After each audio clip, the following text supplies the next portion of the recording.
ಇವತ್ತು ಈ ಒಂದು ಜನಾಕ್ರೋಶದ ಯಾತ್ರೆ ನೇತೃತ್ವವನ್ನು ವಹಿಸಿಕೊಂಡಿದ್ದಾರೆ. ನಾನು ಕೆಲವು ವಿಚಾರಗಳನ್ನ ಮಾತನಾಡುವ ಮುಂಚಿತವಾಗಿ ಒಂದು ವಿಚಾರವನ್ನ, ಒಂದು ಸಂದೇಶವನ್ನ ತುಳುನಾಡಿನಿಂದ ಈ ರಾಜ್ಯದ ಮುಖ್ಯಮಂತ್ರಿಗಳಿಗೆ ನಾನು ಹೇಳೋದಕ್ಕೆ ಇಚ್ಛೆ ಪಡ್ತೇನೆ. ಸನ್ಮಾನ್ಯ ಮುಖ್ಯಮಂತ್ರಿಗಳೇ, ನಮ್ಮ ಈ ಜನಾಕ್ರೋಶ ಯಾತ್ರೆಯನ್ನ ಮಂಗಳೂರಿನಲ್ಲಿ 83 ವಯಸ್ಸಿನ ವತ್ಸಲ ಕಾಮತ್ ಅವರು ಒಂದು ಬೂತಿನ ಅಧ್ಯಕ್ಷರು, ಆ ತಾಯಿ ನನಗೆ ಇವತ್ತು ಭಾರತೀಯ ಜನತಾ ಪಾರ್ಟಿಯ ಧ್ವಜವನ್ನು ಕೊಟ್ಟು ನಮ್ಮ ಯಾತ್ರೆಗೆ ಚಾಲನೆ ಕೊಟ್ಟಿದ್ದಾರೆ. ಅದರ ಅರ್ಥ ಏನಪ್ಪಾ ಅಂತ ಹೇಳಿದ್ರೆ, ರಾಜ್ಯದ ಮುಖ್ಯಮಂತ್ರಿ ಹೇಳೋದಕ್ಕೆ ಇಚ್ಛೆ ಪಡ್ತೇನೆ, ಏನು ರಾಜ್ಯದಲ್ಲಿ ಹಿಂದೂಗಳಿಗೆ ಅಪಮಾನ ಮಾಡ್ತಕ್ಕಂಥ ಕೆಲಸವನ್ನ ರಾಜ್ಯದ ಮುಖ್ಯಮಂತ್ರಿಗಳೇನ್ ಮಾಡ್ತಾ ಇದ್ದಾರೆ. ಮಾನ್ಯ ಸಿದ್ದರಾಮಯ್ಯನವರೇ, ಏನು ಹಿಂದೂಗಳಿಗೆ ಅಪಮಾನ ಮಾಡ್ತಕ್ಕಂಥ ಕೆಲಸ ರಾಜ್ಯದ ಮುಖ್ಯಮಂತ್ರಿಗಳಾಗಿ ಮಾಡ್ತಾ ಇದ್ದೀರಿ. ಮುಂದಿನ ದಿನಗಳಲ್ಲಿ ಕಾಂಗ್ರೆಸ್ ಸರ್ಕಾರವನ್ನ ಬುಡ ಸಮೇತ ಕಿತ್ತಾಕ್ತಕ್ಕಂಥ ಶಕ್ತಿ ಭಾರತೀಯ ಜನತಾ ಪಾರ್ಟಿಯ ಕಾರ್ಯಕರ್ತರಿಗಿದೆ ಅನ್ನೋದನ್ನ ಇವತ್ತು ವತ್ಸಲ ಕಾಮತ್ ಅವರು ತೋರಿಸ್ಕೊಟ್ಟಿದ್ದಾರೆ. ಸಾಂಕೇತಿಕವಾಗಿ ವತ್ಸಲ ಕಾಮತ್ ಅವರು ತೋರಿಸ್ಕೊಟ್ಟಿದ್ದಾರೆ. ಲಜ್ಜೆಗೆಟ್ಟ ಒಂದು ಕಾಂಗ್ರೆಸ್ ಸರ್ಕಾರ ಇವತ್ತು ರಾಜ್ಯದಲ್ಲಿ ಆಡಳಿತ ನಡೆಸ್ತಾ ಇದ್ದಾರೆ. ನಾನು ಪತ್ರಿಕೆಯಲ್ಲಿ ನೋಡ್ತಾ ಇದ್ದೆ, ಇವತ್ತು ಪ್ರವೀಣ್ ನಟ್ಟಾರನ್ನ ಕೊಲೆ ಮಾಡಿರ್ತಕ್ಕಂಥ ದೇಶದ್ರೋಹಿ ನಿನ್ನೆ ಕೋರ್ಟ್ಗೆ ಕರ್ಕೊಂಡ್ ಬರ್ತಾ ಇದ್ರೆ, ಒಬ್ಬ ದೇಶದ್ರೋಹಿ ಬಂದು ಮುತ್ತು ಕೊಡ್ತಾನೆ ಇನ್ನೊಬ್ಬ ದೇಶದ್ರೋಹಿಗೆ. ಇನ್ಯಾವುದರ ರಾಜ್ಯದಲ್ಲಿ ಭಾರತೀಯ ಜನತಾ ಪಾರ್ಟಿ ಸರ್ಕಾರ ರಾಜ್ಯದಲ್ಲಿ ಇದ್ದಿದ್ರೆ, ಯಡಿಯೂರಪ್ಪನಂತವರು ರಾಜ್ಯದಲ್ಲಿ ಮುಖ್ಯಮಂತ್ರಿ ಇದ್ದಿದ್ರೆ, ಆ ದೇಶದ್ರೋಹಿನ ಅಲ್ಲೇ ಗುಂಡಿಕ್ಕೆ ಆರಿಸ್ತಕ್ಕಂಥ ಕೆಲಸವನ್ನ ಭಾರತೀಯ ಜನತಾ ಪಾರ್ಟಿ ಸರ್ಕಾರ ಮಾಡ್ತಾ ಇತ್ತು. ಮೊನ್ನೆ ಕುಶಾಲನಗರದಲ್ಲಿ ಯಾವ ನಮ್ಮ ಭಾರತೀಯ ಜನತಾ ಪಾರ್ಟಿಯ ಕಾರ್ಯಕರ್ತ, ಏನು ಅಲ್ಲಿರ್ತಕ್ಕಂಥ ಕಾಂಗ್ರೆಸ್ ಶಾಸಕರು, ಅಲ್ಲಿ ಆಸ್ಪತ್ರೆ ವ್ಯವಸ್ಥೆ ಸರಿ ಇಲ್ಲ, ಶೌಚಾಲಯ ವ್ಯವಸ್ಥೆ ಸರಿ ಇಲ್ಲ ಅಂತೇಳಿ ಸಾಮಾಜಿಕ ಜಾಲತಾಣದಲ್ಲಿ ಇವತ್ತು ಪೋಸ್ಟ್ ಮಾಡಿದ್ರೆ, ಅವನ ವಿರುದ್ಧ ಕೇಸ್ಗಳನ್ನು ಹಾಕಿ ಪೊಲೀಸರ ಮೂಲಕ ದಬ್ಬಾಳಿಕೆ ಮಾಡ್ತಕ್ಕಂಥ ಕೆಲಸ ಮಾಡಿದ್ರು. ಪಾಪ ಪುಣ್ಯಾತ್ಮ ಕೋರ್ಟ್ ಅಲ್ಲಿ ಇವತ್ತು ಸ್ಟೇ ಸಿಕ್ಕಿ ಬೇಲ್ ಸಿಕ್ಕರು ಸಹ ಇವತ್ತು ಆತ್ಮಹತ್ಯೆ ಮಾಡ್ಕೊಳ್ತಕ್ಕಂಥ ನಿಟ್ಟಿನಲ್ಲಿ ಇವತ್ತು ಪುಂಡತನವನ್ನು ಇವತ್ತು ಕಾಂಗ್ರೆಸ್ ಸರ್ಕಾರ ತೋರಿಸಿದೆ. ಇಂಥ ದರಿದ್ರ ಇವತ್ತು ಹಿಂದೂ ವಿರೋಧಿ ಕಾಂಗ್ರೆಸ್ ಸರ್ಕಾರಕ್ಕೆ ತಕ್ಕ ಉತ್ತರವನ್ನು ನಾವು ನೀಡಬೇಕಾಗಿದೆ. ನಾನು ಬೆಲೆ ಏರಿಕೆ ಎಲ್ಲ ವಿಚಾರಕ್ಕೆ ಬರ್ತೇನೆ. ಇವತ್ತು ಪ್ರಮುಖವಾಗಿರ್ತಕ್ಕಂಥ ಅಂಶ ಏನು, ಮುಖ್ಯಮಂತ್ರಿಗಳು ಸಿದ್ದರಾಮಯ್ಯನವರು ಮೊನ್ನೆ ಬಜೆಟ್ ನಲ್ಲಿ ಈ ರಾಜ್ಯದಲ್ಲಿರ್ತಕ್ಕಂಥ ಮುಸಲ್ಮಾನರಿಗೆ ಸರ್ಕಾರಿ ಕಾಮಗಾರಿಗಳಲ್ಲಿ 4% ರಿಸರ್ವೇಶನ್ ಅನ್ನ ಕೊಟ್ಟಿದ್ದಾರೆ. ಯಾಕೆ ಹಿಂದೂಗಳು ಬದುಕಿಲ್ವಾಗದ ಸಿದ್ದರಾಮಯ್ಯನವರೇ? ಇವತ್ತು ಮುಸಲ್ಮಾನ್ ಹೆಣ್ಮಕ್ಳಿಗೆ ಆತ್ಮರಕ್ಷಣೆಗೋಸ್ಕರ 100 ಕೋಟಿ ರೂಪಾಯಿನ ಕೊಡ್ತಕ್ಕಂಥ ಕೆಲಸ ಸಿದ್ದರಾಮಯ್ಯನವರು ಮಾಡ್ತಾ ಇದ್ದಾರೆ. ನಾಚಿಕೆ ಆಗಬೇಕಿತ್ತು ರಾಜ್ಯದ ಮುಖ್ಯಮಂತ್ರಿಗಳಿಗೆ, ಕಾಂಗ್ರೆಸ್ ಸರ್ಕಾರಕ್ಕೆ. ಇವತ್ತು ನಮ್ಮ ರಾಜ್ಯದಲ್ಲಿ ಲವ್ ಜಿಹಾದ್ಗೆ ಬಲಿ ಆಗ್ತಾ ಇರ್ತಕ್ಕಂಥವ್ರು ಹಿಂದೂ ಮಹಿಳೆಯರು, ಹಿಂದೂ ಹುಡುಗಿಯರು ಇವತ್ತು ಲವ್ ಜಿಹಾದ್ಗೆ ಇವತ್ತು ಬಲಿ ಆಗ್ತಾ ಇರ್ತಕ್ಕಂಥದ್ದು. ಇವತ್ತು ಅವರ ಆತ್ಮರಕ್ಷಣೆಗೆ ಹಣ ಕೊಟ್ಟು ಇವತ್ತು ಕೊಡೋದ್ರ ಬದಲು ಮುಸಲ್ಮಾನ್ ಹೆಣ್ಮಕ್ಳಿಗೆ ಕೊಡ್ತಾರಂತೆ. ಮುಸಲ್ಮಾನರು ಯುವತಿಯರು ಹೊರದೇಶಕ್ಕೆ ಉನ್ನತ ಶಿಕ್ಷಣಕ್ಕೆ ಹೋಗ್ಬೇಕು ಅಂತ ಹೇಳಿದ್ರೆ 20 ಲಕ್ಷದಿಂದ 30 ಲಕ್ಷ ರೂಪಾಯಿ ಕೊಡ್ತೇವೆ ಅಂತೇಳಿ ಸಿದ್ದರಾಮಯ್ಯ ಇವತ್ತು ಘೋಷಣೆ ಮಾಡಿದ್ದಾರೆ. ಇಂಥ ಒಂದು ಹಿಂದೂ ವಿರೋಧಿ ಕಾಂಗ್ರೆಸ್ ಸರ್ಕಾರವನ್ನ ಬುಡ ಸಮೇತ ಕಿತ್ತಾಕ್ತಕ್ಕಂಥ ಶಕ್ತಿ ಭಾರತೀಯ ಜನತಾ ಪಾರ್ಟಿಯ ಕಾರ್ಯಕರ್ತರಿಗಿದೆ. ಅದನ್ನ ನಾನು ಮಂಗಳೂರಿನಲ್ಲಿ ತುಳುನಾಡಿನಿಂದ ಇವತ್ತು ರಾಜ್ಯದ ಮುಖ್ಯಮಂತ್ರಿ ಎಚ್ಚರಿಕೆ ಕೊಡೋದಕ್ಕೆ ಇಚ್ಛೆ ಪಡ್ತೇನೆ. ಏನು ಬೆಲೆ ಏರಿಕೆ, ಈ ಪುಣ್ಯಾತ್ಮ ರಾಜ್ಯದ ಮುಖ್ಯಮಂತ್ರಿಗಳಾದ್ಮೇಲೆ 50ಕ್ಕೂ ಹೆಚ್ಚು ವಸ್ತುಗಳ ಮೇಲೆ ಬೆಲೆ ಏರಿಕೆ ಆಗಿದೆ. ಆ ಬಡವರ ಮನೆಯಲ್ಲಿ 1 ಲೀಟರ್ ಹಾಲು ತೆಗೆದುಕೊಂಡು ಬಂದು ಪಾಪ ಮಕ್ಕಳಿಗೆ ಒಂದು ಪೌಷ್ಟಿಕ ಆಹಾರ ಕೊಡಬೇಕು ಅಂತ ಹೇಳಿದ್ರೆ 9 ರೂಪಾಯಿ ಜಾಸ್ತಿ ಮಾಡಿದ್ದಾರೆ ಇವತ್ತು ಇಲ್ಲಿವರೆಗೂ ಕೂಡ. ಪೆಟ್ರೋಲ್ ಡೀಸೆಲ್ ಸಿದ್ದರಾಮಯ್ಯನವರ ಸರ್ಕಾರ ಬಂದ ಮೇಲೆ ಇವತ್ತು 7.5 ರೂಪಾಯಿ ಇವತ್ತು ಜಾಸ್ತಿ ಮಾಡಿರ್ತಕ್ಕಂಥದ್ದು. ಇಂಥ ಜನವಿರೋಧಿ ಸರ್ಕಾರ ಇದೆ. ಮಾತುಕತೆ ಕೇಂದ್ರ ಸರ್ಕಾರವನ್ನು ದೂರ್ತಾರೆ, ನರೇಂದ್ರ ಮೋದಿಜಿಯವರನ್ನ ಟೀಕೆ ಮಾಡ್ತಾರೆ, ಕರ್ನಾಟಕ ರಾಜ್ಯಕ್ಕೆ ಅನ್ಯಾಯ ಆಗ್ತಿದೆ ಅಂತ ಹೇಳಿ ಬೊಬ್ಬೆ ಹಾಕ್ತಾರೆ ಸಿದ್ದರಾಮಯ್ಯನವರು. ಮಾನ್ಯ ಸಿದ್ದರಾಮಯ್ಯನವರೇ, ಇದೇ ಜಮ್ಮು ಕಾಶ್ಮೀರದ ಮುಖ್ಯಮಂತ್ರಿ ಒಮರ್ ಅಬ್ದುಲ್ಲಾ ಮೊನ್ನೆ ಬಜೆಟ್ ಅನ್ನ ಮಂಡನೆ ಮಾಡಬೇಕಾದ್ರೆ ನಮ್ಮ ಪ್ರಧಾನಮಂತ್ರಿ ನರೇಂದ್ರ ಮೋದಿಜಿಯವರನ್ನ ಶ್ಲಾಘನೆ ಮಾಡಿದ್ದಾರೆ. ಜಮ್ಮು ಕಾಶ್ಮೀರದ ಸರ್ವತೋನ್ಮುಖ ಅಭಿವೃದ್ಧಿಗೆ ಸಂಪೂರ್ಣವಾಗಿ ಆರ್ಥಿಕ ಶಕ್ತಿಯನ್ನು ನೀಡಿದ್ದಾರೆ ಪ್ರಧಾನಮಂತ್ರಿ ನರೇಂದ್ರ ಮೋದಿಜಿಯವರು. ಅವರಿಗೆ ಅಭಿನಂದನೆ ಸಲ್ಲಿಸ್ತೇನೆ ಅಂತೇಳಿ ಒಮರ್ ಅಬ್ದುಲ್ಲಾ ಅವರು ಹೇಳಿದ್ದಾರೆ. ನಿಮ್ಗೇನ್ ದಾಡಿ ಆಗಿದೆ ಸಿದ್ದರಾಮಯ್ಯನವರೇ? ರಾಜ್ಯದಲ್ಲಿ ಕಾಂಗ್ರೆಸ್ ಸರ್ಕಾರ ಬಂದಾಗಿನಿಂದ ಇವತ್ತು ಸಂಘರ್ಷದ ಹಾದಿಯನ್ನು ತುಳಿದಿದ್ದೀರಿ. ನೀವು ಸಂಘರ್ಷದ ಹಾದಿಯನ್ನು ತುಳಿದು ಕೇಂದ್ರ ಸರ್ಕಾರನ ಟೀಕೆ ಮಾಡ್ತಕ್ಕಂಥದ್ದು, ನರೇಂದ್ರ ಮೋದಿಜಿಯವರನ್ನ ಟೀಕೆ ಮಾಡ್ತಕ್ಕಂಥದ್ದು, ಇದೇ ಕೆಲಸನ ಮಾಡ್ತಾ ಇದ್ದಾರೆ. ನಿಮ್ಮ ನಡವಳಿಕೆ ನೋಡಿದ್ರೆ ರಾಜ್ಯದ ಮುಖ್ಯಮಂತ್ರಿಗಳೆಲ್ಲ ಸಿದ್ದರಾಮಯ್ಯನವರು ಕಾಂಗ್ರೆಸ್ ಪಕ್ಷದ ಮುಖ್ಯಮಂತ್ರಿಗಳ ರೀತಿ ವರ್ತನೆ ಮಾಡ್ತಾ ಇದ್ದಾರೆ ಸಿದ್ದರಾಮಯ್ಯನವರು. ಅದನ್ನ ನಾವು ಇವತ್ತು ಜನರಿಗೆ ತಿಳಿಸಬೇಕಾಗಿದೆ.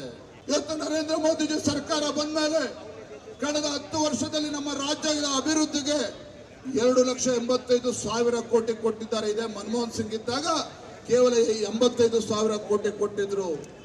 ಆದ್ರೂ ಕೂಡ ನಮ್ಮ ನರೇಂದ್ರ ಮೋದಿಜಿ ಸರ್ಕಾರ ರಾಜ್ಯಕ್ಕೆ ಅನ್ಯಾಯ ಮಾಡ್ತಿದೆ ಅಂತೇಳಿ ಇವತ್ತು ಅಪಪ್ರಚಾರ ಮಾಡ್ತಕ್ಕಂಥ ಕೆಲಸ ಮಾಡ್ತಾ ಇದ್ದಾರೆ. ಯಡಿಯೂರಪ್ಪ ಅವರು ಮುಖ್ಯಮಂತ್ರಿಗಳಿದ್ದಾಗ, ಬಿಜೆಪಿ ಸರ್ಕಾರ ಇದ್ದಾಗ ಕರ್ನಾಟಕ ದೇಶದಲ್ಲೇ ಅತ್ಯುನ್ನತ ಸ್ಥಾನದಲ್ಲಿತ್ತು. ಅಭಿವೃದ್ಧಿಯ ವಿಚಾರದಲ್ಲಿ ಕರ್ನಾಟಕ ಗುಜರಾತ್ ನಂತರದಲ್ಲಿ ದೇಶದಲ್ಲಿ 2ನೇ ಸ್ಥಾನದಲ್ಲಿತ್ತು. ಸಿದ್ದರಾಮಯ್ಯನವರೇ, ನಿಮ್ಮ ಸರ್ಕಾರ ಕಾಂಗ್ರೆಸ್ ಸರ್ಕಾರ ಬಂದ ಮೇಲೆ ರಾಜ್ಯದ ಪರಿಸ್ಥಿತಿ ಏನಾಗಿದೆ ಅಂತ ಹೇಳಿದ್ರೆ, ಭ್ರಷ್ಟಾಚಾರದಲ್ಲಿ ಕರ್ನಾಟಕ ನಂಬರ್ 1 ಸ್ಥಾನ ಗಳಿಸಿದೆ. ಇದು ನಾನು ಹೇಳ್ತಿಲ್ಲ ಸಿದ್ದರಾಮಯ್ಯನವರೇ, ನಿಮ್ಮ ಆರ್ಥಿಕ ಸಲಹೆಗಾರ ಆಗಿರ್ತಕ್ಕಂಥ ಬಸವರಾಜ ರೆಡ್ಡಿ ಹೇಳಿರ್ತಕ್ಕಂಥದ್ದು, ನಾನು ಹೇಳ್ತಾ ಇಲ್ಲ. ಕರ್ನಾಟಕ ಭ್ರಷ್ಟಾಚಾರದಲ್ಲಿ ನಂಬರ್ 1 ಸ್ಥಾನ ಬಂದಿದೆ ಅಂತ ಹೇಳಿ ನಿಮ್ಮ ಆರ್ಥಿಕ ಸಲಹೆಗಾರ ಬಸವರಾಜ ರೆಡ್ಡಿ ಹೇಳ್ತಾ ಇರ್ತಕ್ಕಂಥದ್ದು. ಇದು ರಾಜ್ಯದ ಪರಿಸ್ಥಿತಿ. ಇವತ್ತು ಪರಿಷ್ಠ ಜಾತಿ ಪರಿಷ್ಠ ಪಂಗಡಕ್ಕೆ ಮೀಸಲಿಟ್ಟಿರ್ತಕ್ಕಂಥ ಅಭಿವೃದ್ಧಿಯ ಹಣ ಯಾವ ಹಣ ಪರಿಷ್ಠ ಜಾತಿ ಪರಿಷ್ಠ ಪಂಗಡಗಳ ಶೈಕ್ಷಣಿಕ ಸಾಮಾಜಿಕ ಉದ್ಧಾರಕ್ಕೋಸ್ಕರ ಹಣವನ್ನು ಬಳಸಬೇಕಾಗಿತ್ತು, ಆ ಹಣವನ್ನು ದುರ್ಬಳಕೆ ಮಾಡಿಕೊಂಡು ವಾಲ್ಮೀಕಿ ಅಭಿವೃದ್ಧಿ ನಿಗಮದ ಹಗರಣದಲ್ಲಿ 100 ಕೋಟಿ ತೆಲಂಗಾಣಕ್ಕೆ ಹೊತ್ತು ಟ್ರಾನ್ಸ್ಫರ್ ಮಾಡಿ ಲೂಟಿ ಮಾಡ್ತಕ್ಕಂಥ ಕೆಲಸ ಮಾಡಿದ್ದಾರೆ. ಭಾರತೀಯ ಜನತಾ ಪಾರ್ಟಿ ಅವರು ಹೇಳಿದ್ವಿ, ಯಾವುದೇ ಕಾರಣಕ್ಕೂ ಕಾಂಗ್ರೆಸ್ ಪಕ್ಷದವರನ್ನ ನಂಬೇಡಿ. ರಾಜ್ಯದಲ್ಲಿ ಅಧಿಕಾರಕ್ಕೆ ಬಂದ್ರೆ ಕಾಂಗ್ರೆಸ್ ಹೈಕಮಾಂಡ್ಗೆ ATM ಆಗಿ ಪರಿವರ್ತನೆ ಮಾಡ್ತಾರೆ ಕರ್ನಾಟಕವನ್ನ.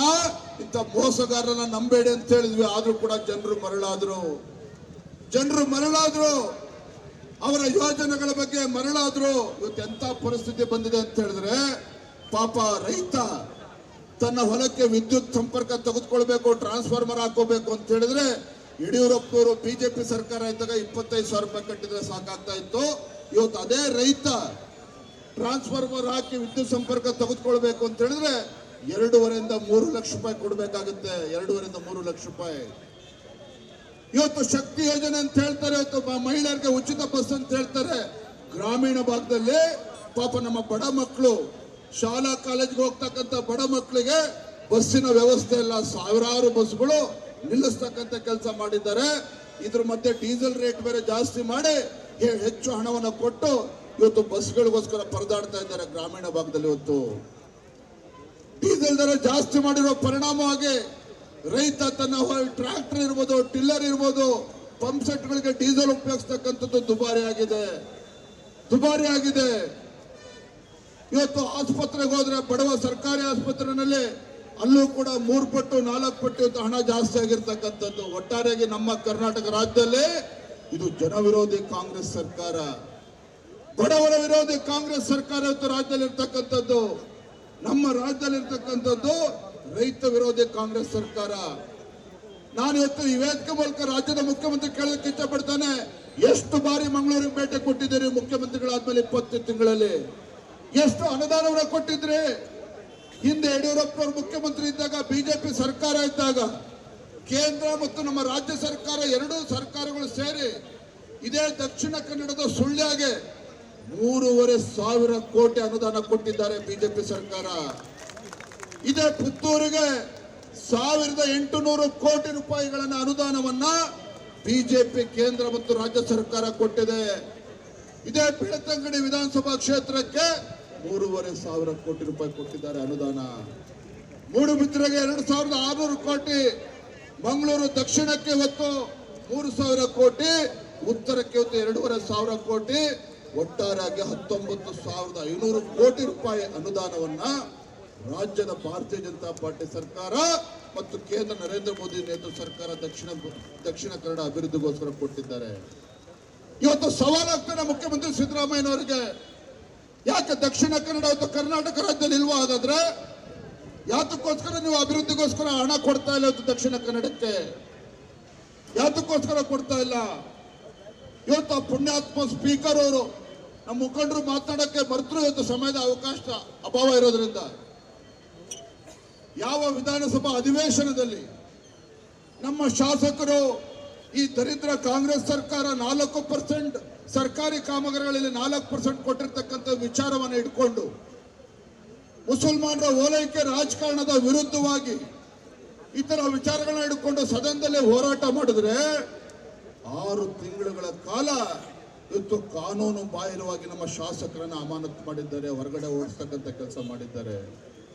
ಇಂಥ ಜನವಿರೋಧಿ ಸರ್ಕಾರ ಇವತ್ತು ರಾಜ್ಯದಲ್ಲಿ ಇರ್ತಕ್ಕಂಥದ್ದು. ಆತ್ಮೀಯ ಕಾರ್ಯಕರ್ತ ಬಂಧುಗಳೇ, ಭಾರತೀಯ ಜನತಾ ಪಾರ್ಟಿ ಇವತ್ತು ಜನಾಕ್ರೋಶ ಯಾತ್ರೆ ಮಾಡ್ತಾ ಇದ್ದೇವೆ. ಮಾಧ್ಯಮದ ಸ್ನೇಹಿತರು ಕೇಳಿದ್ರು, ಏನ್ ಚುನಾವಣೆ ಹತ್ರ ಬರ್ತಾ ಇದೆಯಾ ಅಂತ ಹೇಳಿ. ಚುನಾವಣೆ ಹತ್ರ ಅಲ್ಲ ಸ್ವಾಮಿ, ಇವತ್ತು ರಾಜ್ಯದಲ್ಲಿನ ಕಾಂಗ್ರೆಸ್ ಸರ್ಕಾರ ವಿಧಾನಸಭಾ ಚುನಾವಣೆ ಸಂದರ್ಭದಲ್ಲಿ ಕರ್ನಾಟಕ ರಾಜ್ಯದೊಂದು ಸರ್ವಾಂಗೀಣ ಅಭಿವೃದ್ಧಿ ಮಾಡ್ತೇವೆ ಅಂತ ಹೇಳಿ ಇವತ್ತು ಆ ಸರ್ಕಾರ ಅಧಿಕಾರಕ್ಕೆ ಬಂದ ನಂತರದಲ್ಲಿ ಇವತ್ತು ನರೇಂದ್ರ ಮೋದಿಜಿಯವರು ಪ್ರಧಾನಮಂತ್ರಿ ಕಿಸಾನ್ ಸಮ್ಮಾನ್ ಯೋಜನೆ ಅಡಿಯಲ್ಲಿ 6,000 ರೂಪಾಯಿ ಕೊಡ್ತಾ ಇದ್ರೆ, ಯಡಿಯೂರಪ್ಪರು 4,000 ರೂಪಾಯಿ ಕೊಡ್ತಾ ಇದ್ರು. ಅದನ್ನು ಕೂಡ ನಿಲ್ಲಿಸ್ತಕ್ಕಂಥ ಕೆಲಸ ಮಾಡಿದ್ರು. ಭಾಗ್ಯಲಕ್ಷ್ಮಿ ಯೋಜನೆಗೆ ಕಲ್ಲಾಗ್ತಕ್ಕಂಥ ಕೆಲಸ ಇದೆ ಕಾಂಗ್ರೆಸ್ ಸರ್ಕಾರದವರು ಮಾಡಿದ್ದಾರೆ. ಇಂಥ ಜನವಿರೋಧಿ ಸರ್ಕಾರದ ವಿರುದ್ಧ ಜನಾಂದೋಲನ ನಾವು ಮಾಡಬೇಕಾಗಿದೆ. ಜನಾಕ್ರೋಶ ಯಾತ್ರೆ ನಾವು ಮಾಡ್ತಾ ಇದ್ದೇವೆ ಅನ್ನೋ ಮಾತನ್ನು ಹೇಳ್ತಾ ಇದ್ದೇನೆ. ಮುಖ್ಯಮಂತ್ರಿಗಳು, ನನಗೆ ಅನುಮಾನ ಬರ್ತಾ ಇದೆ, ಇವರು ಕರ್ನಾಟಕ ರಾಜ್ಯದ ಮುಖ್ಯಮಂತ್ರಿಗಳು ಅಥವಾ ಬೆಂಗಳೂರಿಗೆ ಮಾತ್ರ ಮುಖ್ಯಮಂತ್ರಿಗಳು ಅಂತೇಳಿ. ಯಾಕೆಂದ್ರೆ ಬೆಂಗಳೂರು ಬಿಟ್ಟು ಎಲ್ಲೂ ಕೂಡ ಓಡಾಡೋಕೆ ಆಗ್ತಾ ಇಲ್ಲ. ಬಹುಶಃ 2 ಕಾರಣ ಇದೆ. ಮೊದಲನೇ ಕಾರಣ, ಬೆಂಗಳೂರು ಬಿಟ್ಟು ರಾಜ್ಯ ಪ್ರವಾಸಕ್ಕೆ ಹೊರಟ್ರೆ ಮುಖ್ಯಮಂತ್ರಿಗಳು ಎಲ್ಲಿ DK ಶಿವಕುಮಾರ್ ಬಂದು ಮುಖ್ಯಮಂತ್ರಿ ಕುರ್ಚಿ ಕಸ್ಕೊಂಡ್ಬಿಡ್ತಾರೋ ಅಂತಕ್ಕಂಥ ಭಯ ಕಾಡ್ತಾ ಇದೆ. ಅದರ ಭಯ ಕಾಡ್ತಾ ಇದೆ. ಮತ್ತೊಂದು ಕಡೆ ರಾಜ್ಯದ ಜನರು ಬಂದು ಹೋದ್ರೆ ತಲೆ ತಗ್ಗಿಸ್ಕೊಂಡು ಹೋಗ್ಬೇಕಾಗ್ತದೆ. ಜನರು ಬಡಗಿ ತಗೊಬಂದು ಹೊಡಿತಾರೆ ರಾಜ್ಯದ ಮುಖ್ಯಮಂತ್ರಿಗಳಿಗೆ, ಸಚಿವರಿಗೆ. ಅಭಿವೃದ್ಧಿಗೆ 1 ರೂಪಾಯಿ ಕೊಡ್ತಾ ಇಲ್ಲ ಇವತ್ತು ಯಾವುದೇ ವಿಧಾನಸಭಾ ಕ್ಷೇತ್ರದ ಶಾಸಕರಿಗೆ. ನಿಮ್ಮ ಆಡಳಿತ ಪಕ್ಷದ ಶಾಸಕ ಒಬ್ಬ ರಾಜು ಕಾಗೆ, ಕಾಂಗ್ರೆಸ್ ಪಕ್ಷದ ಹಿರಿಯ ಶಾಸಕ ಹೇಳ್ತಾನೆ ಆತ್ಮಹತ್ಯೆ ಮಾಡ್ಕೋಬೇಕು ಅಂತ ಪರಿಸ್ಥಿತಿ ನಿರ್ಮಾಣ ಆಗಿದೆ ಅಂತೇಳಿ ನಾನು ಹೇಳ್ತಾ ಇಲ್ಲ, ನಿಮ್ಮ ಕಾಂಗ್ರೆಸ್ ಪಕ್ಷ ಶಾಸಕ ಹೇಳ್ತಾರೆ. ಮತ್ತೊಬ್ಬ ಶಾಸಕ ಹೇಳ್ತಾರೆ, BR ಪಾಟೀಲ್, ಇವತ್ತು ಗ್ಯಾರಂಟಿಗಳಿಂದ ಅಭಿವೃದ್ಧಿಗೆ ಹಣ ಕೊಡಕ್ ಆಗ್ತಾ ಇಲ್ಲ ಅನ್ನೋ ಮಾತನ್ನು ಅವರೇ ಒಪ್ಕೊಂಡಿದ್ದಾರೆ. RV ದೇಶಪಾಂಡೆ ಹೇಳ್ತಾರೆ, ಇಂಥ ಸರ್ಕಾರ ನನ್ನ ಜೀವನದಲ್ಲಿ ನೋಡಿರ್ಲಿಲ್ಲ, ಶಾಸಕ ಆಗಿ 2 ವರ್ಷ ಆಗ್ತಾ ಬಂದ್ರು ಸಹ ಇವತ್ತು ಅನುದಾನ ಸಿಗ್ತಾ ಇಲ್ಲ ಅಂತೇಳಿ. ಹಾಗಾಗಿ ಇವತ್ತು ಇಂಥ ಜನವಿರೋಧಿ ಅಭಿವೃದ್ಧಿ ಶೂನ್ಯ ಸರ್ಕಾರ, ಹಿಂದೂ ವಿರೋಧಿ ಸರ್ಕಾರವನ್ನ ಕಿತ್ತೊಗಿತಕ್ಕಂಥ ತೀರ್ಮಾನ ಮಾಡಬೇಕು, ಶಪಥ ಮಾಡಬೇಕು. ಅದಕ್ಕೋಸ್ಕರ ನಮ್ಮ ಜನಾಕ್ರೋಶ ಯಾತ್ರೆ ಮಂಗಳೂರಿಗೆ ಬಂದಿರತಕ್ಕಂಥದ್ದು ಆತ್ಮೀಯ ಕಾರ್ಯಕರ್ತ ಬಂಧುಗಳೇ. ಹಾಗಾಗಿ ನಾವು ಒಂದು ಮಾತನ್ನ ಹೇಳ್ತಾನೆ, ಇವತ್ತೇನು ಸಿದ್ದರಾಮಯ್ಯ ಸರ್ಕಾರ ದರ್ಬಾರ್ ನಡೆಸ್ತಾ ಇದ್ದಾರೆ, ಹಿಂದೂ ಕಾರ್ಯಕರ್ತರ ಮೇಲೆ ಕೇಸ್ಗಳನ್ನು ಹಾಕಿಸ್ತಕ್ಕಂಥದ್ದು, ಹಿಂದೂ ಕಾರ್ಯಕರ್ತರ ಮೇಲೆ ಪೊಲೀಸ್ ದಬ್ಬಾಳಿಕೆ ಮಾಡ್ತಾ ಇದ್ದೀರಿ. ಬಡ್ಡಿ ಚಕ್ರ ಬಡ್ಡಿ ಸಮೇತ ಭಾರತೀಯ ಜನತಾ ಪಾರ್ಟಿ ಸರ್ಕಾರ ಬಂದರೆ ಬಡ್ಡಿ ಸಮೇತ ಸೇಡನ್ನು ತೀರಿಸ್ಕೊಳ್ತಕ್ಕಂಥ ಕೆಲಸ ನಾವು ಮಾಡ್ತೇವೆ, ಭಾರತೀಯ ಜನತಾ ಪಾರ್ಟಿ ಸರ್ಕಾರ ಮಾಡ್ತದೆ. ಬಂಧುಗಳೇ, ತುಂಬಾ ಸಂತೋಷ ಆಗಿದೆ. ಇಂಥ ಬಿಸಿಲಲ್ಲೂ ತಾವೆಲ್ಲರೂ, ನಮ್ಮ ತಾಯಂದ್ರು ದೊಡ್ಡ ಸಂಖ್ಯೆಯಲ್ಲಿ ತಾವೆಲ್ಲರೂ ಕೂಡ ಬಂದಿದ್ದೀರಿ. ನಿಮ್ಮ ಪ್ರೀತಿ ವಿಶ್ವಾಸಕ್ಕೆ ಋಣಿಯಾಗಿದ್ದೇನೆ. ನಮ್ಮ ಯುವಕ